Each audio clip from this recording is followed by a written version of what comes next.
guys and welcome back to my channel. Today in this interesting video we are gonna start a very interesting and a new chapter, which is the time and motion. So let's begin with this interesting video. First, in this video we are gonna talk about that what is the time in our daily lives and what are the motions which we are gonna use in these types of lives. So let's first. So our first topic which we are going to cover in this interesting video is measurement of time in ancient times. Okay, so let's talk about this measurement of times in ancient times. This topic talk about that how the ancient peoples had the time, how they knew the time, that what is the time right now. So they had some natural event that they used to express that they used to measure the time, that what is the time right now. So some ancestors were there. There were some ancestors. There were some ancestors who made some natural events.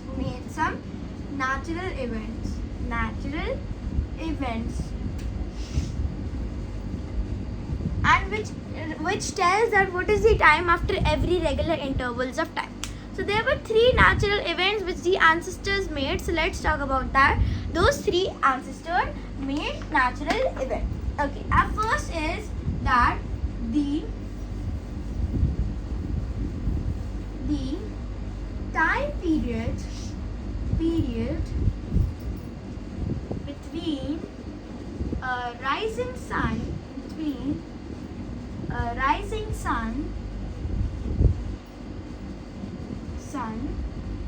to next rising sun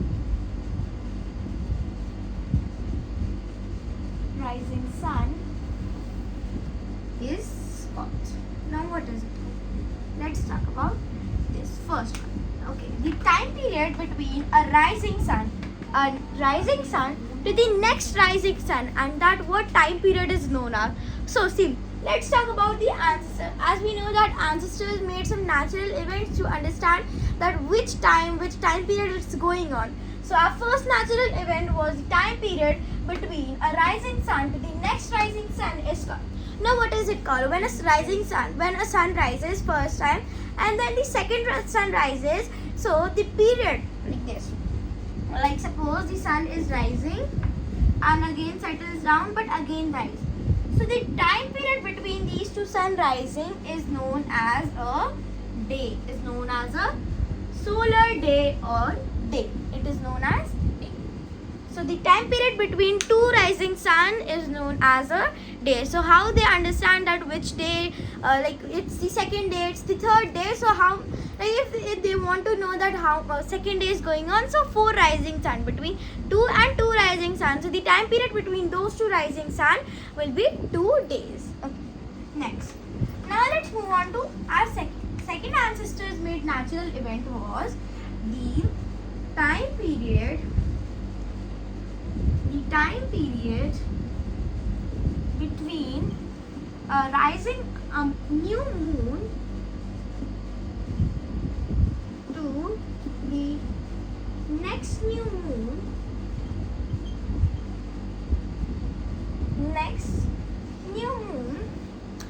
Next new moon is called. Okay. Next. This, as we know that how to understand that which day it is going on. So the time period between two rising sun is 1 day. So but the time period between two rising new moon is known as a month. So when a new moon rises is known as a month. So same as over here, a moon rises and then settles down but again rises. The time period between those two moon rising is known as a month. Okay. Let's move on to our third and the last natural event. Okay. The last natural event is the time period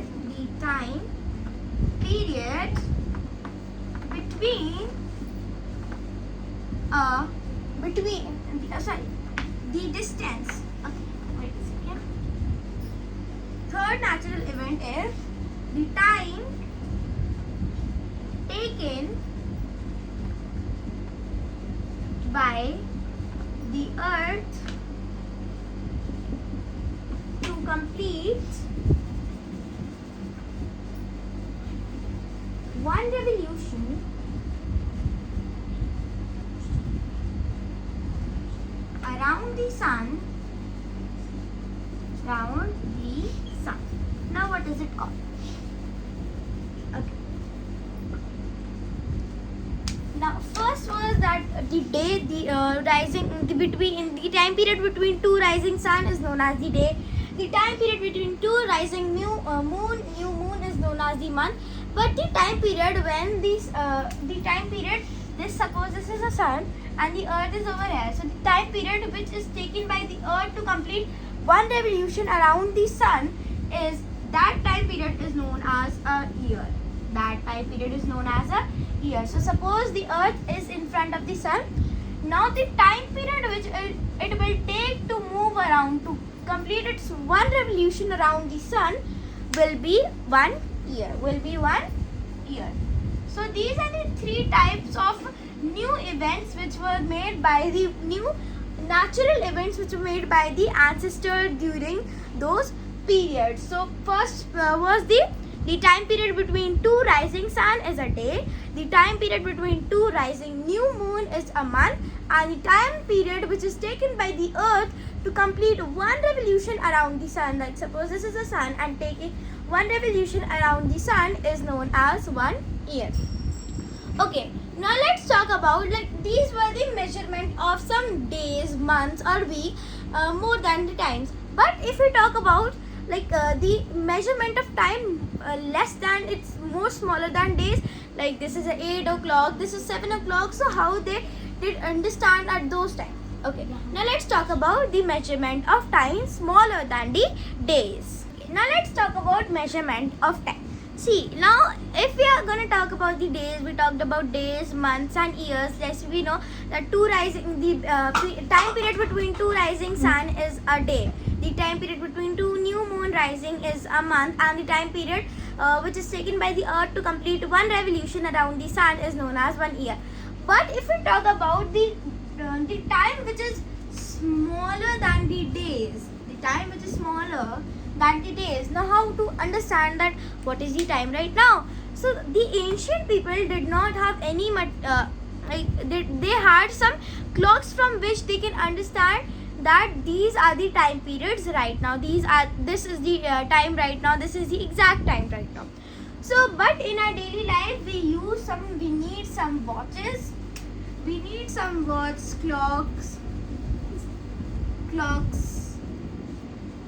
and we have some digital clocks.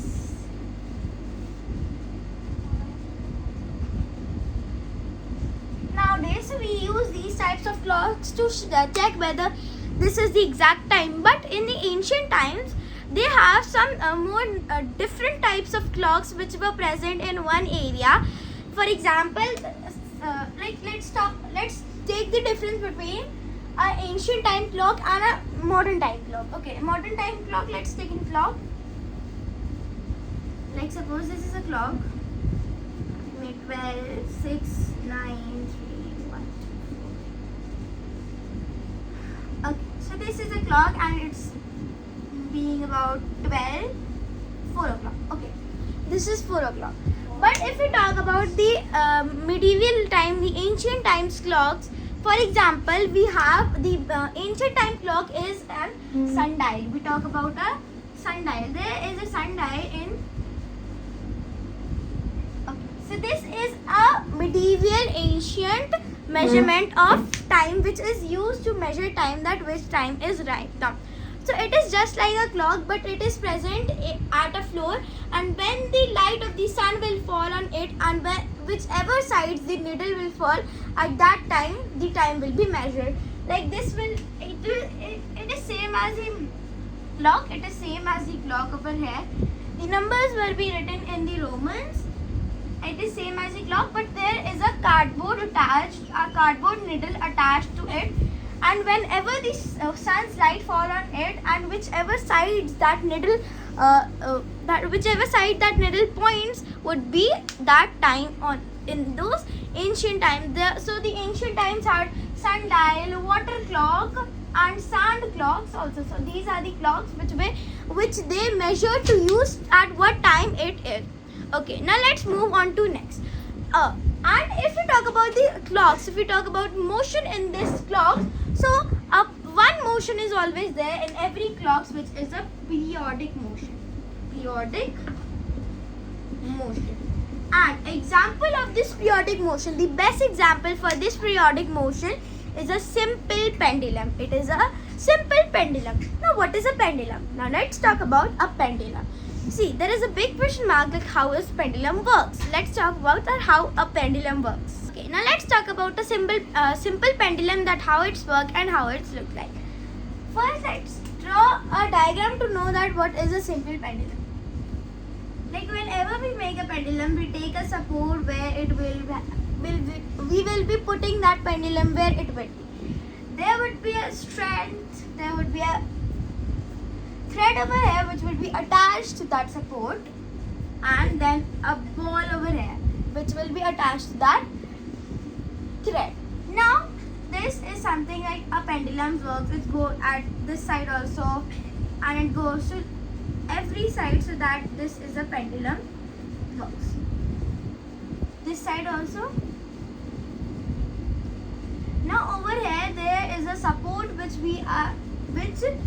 after that support there is a length, there is a thread attached to that support, and above that support there is a suspense point of suspense where this is the point of suspense, and this is the ball over here.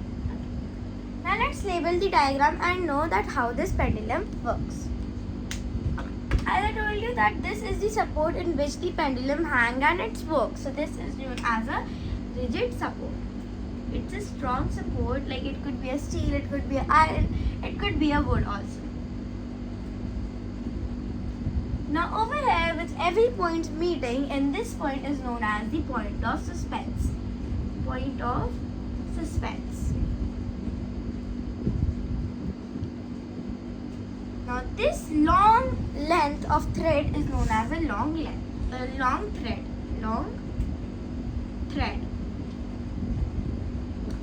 Now these balls contain a metal. These are known as metal balls, and they are known as metal bob. They are known as metal bob. These are all metal bobs. Now this metal bob is made up of metal because it is a metal bob. Now see why I have made these dotted lines. Now let me tell you that where is the position where the pendulum is at the rest, which position it is known as. So the position when the pendulum is at rest is known as the mean position of the pendulum. Mean position. So the position when the pendulum is in its place, when it is in its rest, and that position is known as the mean position. But when the pendulum start working, it moves like at oscillation. So when it goes to that left hand side to distance covered by the pendulum from its mean position to the extreme position. So the position where it goes to the right hand then left hand side. So the oscillation which it takes is, and the distance which is traveled till the is known as the extreme positions. Extreme positions. These are two extreme positions. These are both extreme positions. Okay. Now how this pendulum works. Now let's talk about that how this pendulum works. How it oscillates through one go. Okay. Like suppose, let me give you example. This is a pendulum in its mean position. Now it will go to this hand side, and then it will come back to its mean position. Then it will go to this side. Then again it will come back to its mean position. So basically, like this, suppose is a pendulum. It's going like that, then that side. See, it is in its mean position. It goes to extreme position, then come back to mean position, then goes to extreme position, and then come again back to its mean position. So basically, when the pendulum starts from its working, it starts from its mean position, and then goes to extreme, and then it again comes back to its mean position. So the increase is the type of oscillation. It's come back to again its mean position. Okay, so this is how the pendulum works. Now let's talk about these parts, the labeling parts we have done in the pendulum. Okay. First, we'll talk about the bob over here, the metal ball. Okay. Now, what is a bob? A bob is a metal bob with a ball which is attached to the length of the ribbon, and it helps us to move the pendulum. Okay, it is a metal ball. It is heavy and it helps us to move the pendulum. Second, the length of the thread over here. So, the length of the thread. Now, what do we call the length of the thread? We call length of the thread as a length of a pendulum because it is starting from the suspense of point from here, point of suspense to till the bob. So this is the whole length of the pendulum. So that is why this thread is known as the length of the pendulum. Now comes the mean position. Now what is the mean position? Mean position is the position when the pendulum is at rest. When the pendulum is at rest, so that is the mean position of the pendulum. For example, this is the mean position of this pendulum. Now what is the extreme position? The extreme position is the distance which the pendulum travels from its mean position to the extreme position is the extreme position. For example, this is the mean position and this is the extreme position. So distance between these two is the extreme position. Now comes the frequency. Now what is the frequency of this pendulum? See, frequency means when it covers, the formula for frequency is that it is 1 upon the time period.